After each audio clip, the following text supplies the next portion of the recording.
आदरणीय निर्णायक मंडल, संप्रभुत्व श्रोतागण, आज के पटल पर रखे गए विषयों में से मेरा विषय है महिला सशक्तिकरण अर्थात वुमन एम्पावरमेंट। इस विषय के संदर्भ में मैं राजेंद्र कुमार अपने विचार जन समुदाय के समक्ष प्रस्तुत करना चाहता हूँ। यत्र नारी पूजते तत्र देव वासते अर्थात जिस स्थान पर नारी की पूजा की जाती है उस स्थान पर देवताओं का वास होता है। नारी शून्य का आधार है अर्थात नारी समाज को विकसित करती है, समाज राष्ट्र को विकसित करता है, इसलिए नारी का सम्मान करना अनिवार्य हो जाता है। इसलिए महोदय, प्रश्न यह नहीं है कि नारी सशक्तिकरण के लिए क्या किया जाए, बल्कि प्रश्न यह उठता है कि महिलाओं ने अपने शक्ति प्रदर्शन के लिए भांति भांति के पद प्राप्त किए हैं। महोदय, धार्मिक दृष्टि से बात करें तो उन 5 महिलाओं को कैसे भूला जा सकता है जो हमारे शास्त्रों के अनुसार बहुत पवित्र मानी गई हैं, अर्थात सीता, अनुसुईया, माता मंदोदरी, द्रौपदी व माता कुंती।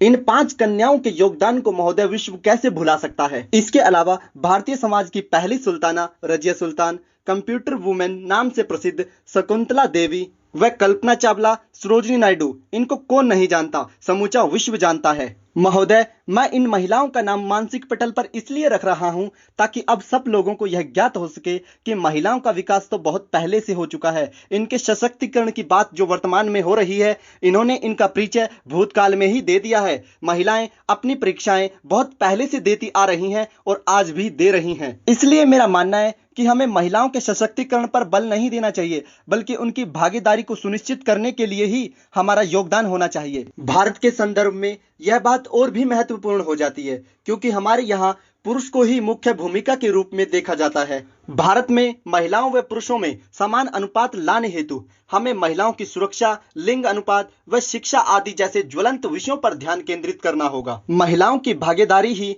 हमारे राष्ट्र की प्रगति को सुनिश्चित कर सकती है। चूंकि मैं पहले ही कह चुका हूं कि महिला समाज का आधार है, समाज राष्ट्र की प्रगति का आधार है। इस प्रगति को बनाए रखने के लिए महिलाओं की भागीदारी को सुनिश्चित करना अत्यंत अनिवार्य है। महोदय, इस अनिवार्यता को सुनिश्चित करने के लिए हमें जल्द से जल्द महिलाओं की भागीदारी निश्चित करनी होगी। आधुनिक समाज में यह अत्यंत आवश्यक भी बन गया है। महिलाओं ने अपनी परीक्षा दे दी है, अब जरूरत है समाज के सहयोग की।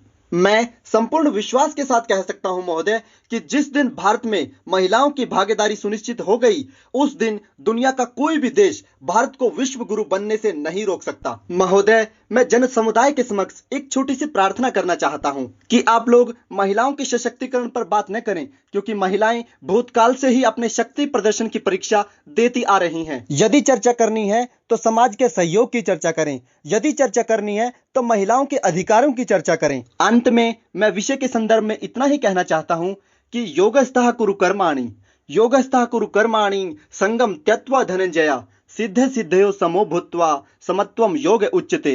अर्थात जिस प्रकार योग शरीर के विकास को सुनिश्चित करता है, उसी प्रकार महिलाएं समाज के विकास को सुनिश्चित करती हैं, राष्ट्र के विकास को निश्चित करती हैं। धन्यवाद।